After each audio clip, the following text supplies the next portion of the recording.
भारत के एक तरफा इकदाम पर वजीर-ए-आजम की ज़ेर सदारत नेशनल सिक्योरिटी कमेटी का हंगामी इजलास में आला सिविल और अस्करी क़यादत शरीक।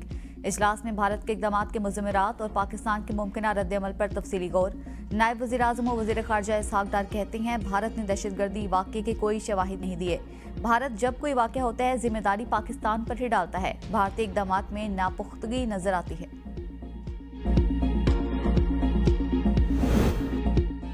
पहलगाम में फॉल्स फ्लैग ऑपरेशन के बेनकाब होने पर भारत ने नया ड्रामा रचाने का मंसूबा बना लिया। 2003 से भारतीय खुफिया एजेंसी ने 56 बेगुनाह पाकिस्तानियों को जबरी और गैर कानूनी तौर पर कैद कर रखा है, जिन्हें मज़मूम भारतीय मकासद के लिए इस्तेमाल किया जा सकता है। ज़राए के मुताबिक भारत पाकिस्तानी कैदियों से तशद्दुद के जरिए जबरदस्ती पाकिस्तान के खिलाफ जहर उगलवा सकता है। भारत इन कैदियों को जाली इनकाउंटर में दहशतगर्द जाहिर करके शहीद कर सकता है। ज़िया मुस्तफ़ा को अक्टूबर 2021 में भारतीय खुफिया एजेंसीज ने फेक इनकाउंटर में शहीद किया था। मोहम्मद अली हसन को भी अगस्त 2022 में मेजर फेक इनकाउंटर में शहीद कर दिया गया। मोहम्मद रियाज और अब्दुल्ला मक्की, तफरीम मकमल हाशमी, जफर इकबाल, अब्दुल रज़ाक शफीक, नवीदुर रहमान और दीगर बेगुनाह पाकिस्तानी सालों से भारतीय कैद में हैं। ज़राए के मुताबिक भारत बालाकोट तर्ज पर नामनहाद दहशतगर्द कैंपों का बयानिया बनाकर हमला कर सकता है। पाकिस्तान किसी भी भारतीय जारियत का मुंह तोड़ जवाब देने की मुकम्मल सलाहियत रखता है। भारत ने पाकिस्तानी सिफारती हमले की हिफाजत पर मामूर पुलिस चौकी खत्म कर दी। दिल्ली में पाकिस्तानी सिफारत खाने की सिक्योरिटी हटा ली गई। पाकिस्तानी हाई कमीशन के बाहर इंतहा पसंद हिंदू तंजीमों का मुजाहरा। भारत ने सिफारती उसूलों की खिलाफ वर्जी शुरू कर दी। इंतहा पसंदों ने कश्मीरी तलबा को भी धमकियां देना शुरू कर दी।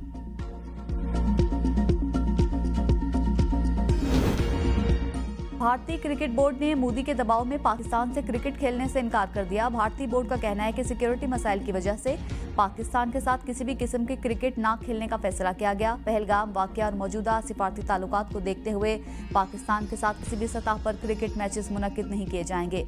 आईसीसी इवेंट्स में भी पाक भारत मैचेस पर नजरसानी की जा सकती है। वर्दी और इनकी वर्दी सेम नहीं होती है।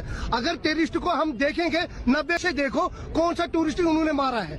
कि मानो ये हमारे बाप जैसे है, मानो सिख भी यहाँ पे रहते हैं, मुसलमान भी रहते हैं, किस सिख को मारा है? ये खाली गवर्नमेंट की चाल है, क्योंकि इनको 2019 से कश्मीर को खत्म करना था। ये गवर्नमेंट का एजेंडा है। ये मानो हमारा उमर अब्दुल्ला साहब इनको स्टेटहुड मांग रहा था, इन्होंने इस पे अटैक किया। मकबूजा कश्मीर के शहरियों ने पहलगाम वाक़ये को मोदी सरकार की चाल करार दे दिया। अहम सवालात भी उठा दिए। कहा, इतनी भारी सिक्योरिटी इंतजामात और सिक्योरिटी कैमरों की मौजूदगी में यह हमला कैसे हो गया? ये हुकूमत की चाल है, क्योंकि उनको 2019 से कश्मीर को खत्म करना था। पहलगाम वाक़या ड्रामा और चाल है। 1990 से लेकर अब तक कौन सा सयाह हमने मारा है? यहाँ पर सिख भी हैं, मुसलमान भी। किस सिख को हमने मारा है? ये हमारा कश्मीर खत्म करना चाहते हैं। उमर अब्दुल्ला इनसे स्टेटहुड मांग रहा था, इसलिए ये ड्रामा रचाया गया।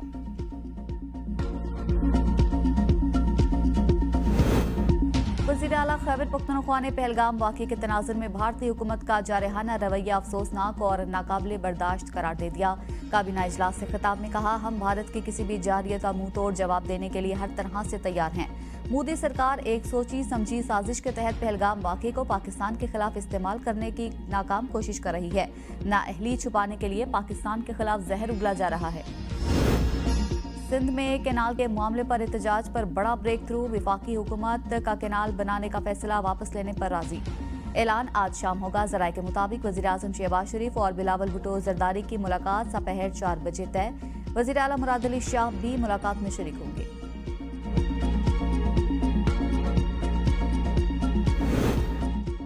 सिंध में नहरी मंसूबे के खिलाफ धरने जारी। सांगड़, दादू, कशमोर, कनकोट में एहतजाज। वकला और सियासी जमातों का धरना। सिंध से पंजाब जाने वाली मुसाफिर गाड़ियों की लंबी कतारें। मुजाहिरीन का कहना है कि पंजाब पानी पर डाका डालकर सिंध को तबाह करने की साजिश कर रहा है। ड्राइवर्स का कहना है कि गाड़ियों में लोड खाने पीने की चीजें गर्मी के बाइस खराब हो रही हैं।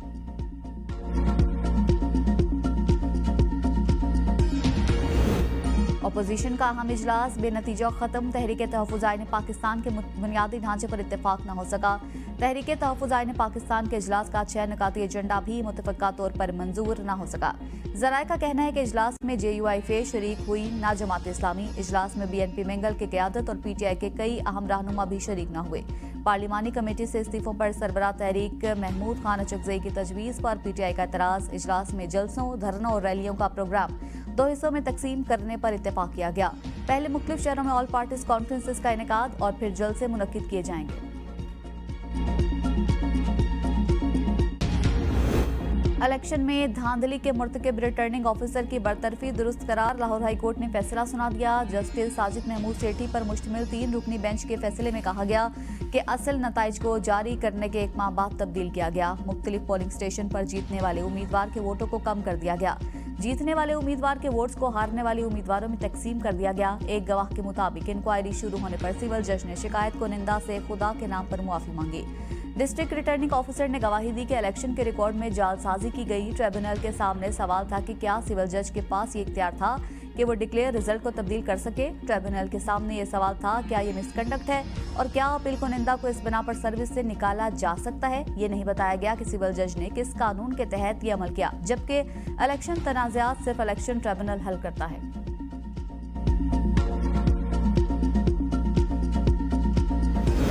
बानी पीटीआई से आज मुलाकातों का दिन। सलमान अकरम राजा ने फहरिस्त जेल सुप्रिंटेंडेंट को भिजवा दी। उमर अयूब, सलमान अकरम राजा, बैरिस्टर गौहर समेत अहम रहनुमाओं का नाम फहरिस्त में शामिल नहीं। कंवल शोजब, मरियम कुलसूम अकरम, मोहम्मद अहमद चट्टा, मुबीन आरिफ जट, मुजम्मिल असलम और मुसद्दिक अब्बासी बानी से मुलाकातें करेंगे।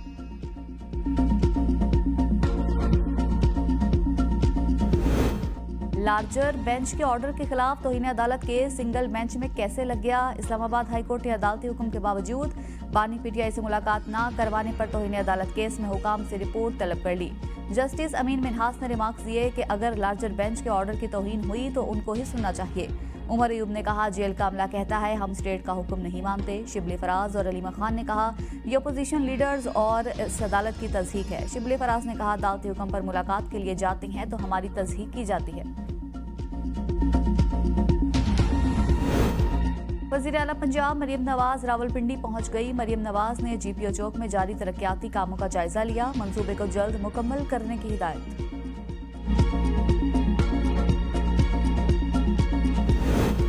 पीआईए की निजकारी में अहम पेशरफ। प्राइवेट शोबे से पीआईए के हिस्सों की खरीदारी के लिए इजहार दिलचस्पी की दरख्वास्तें तलब। निजकारी कमीशन के मुताबिक 3 जून शाम 4 बजे तक दरख्वास्तें जमा करवाई जा सकती हैं। विफाकी सूबाई हुकूमतें या सरकारी इदारा दरख्वास्तें देने का अहद ना होगा। पीआईए के खरीदार को नए जहाज की लीज या खरीदारी पर सेल्स टैक्स इस्तिस्ना होगा। पीआईए के पास इस वक्त 78 मुख्तलिफ मकामात के रूट्स हैं। एक हफ्ते में 268 फ्लाइट्स के साथ कारोबार जारी है।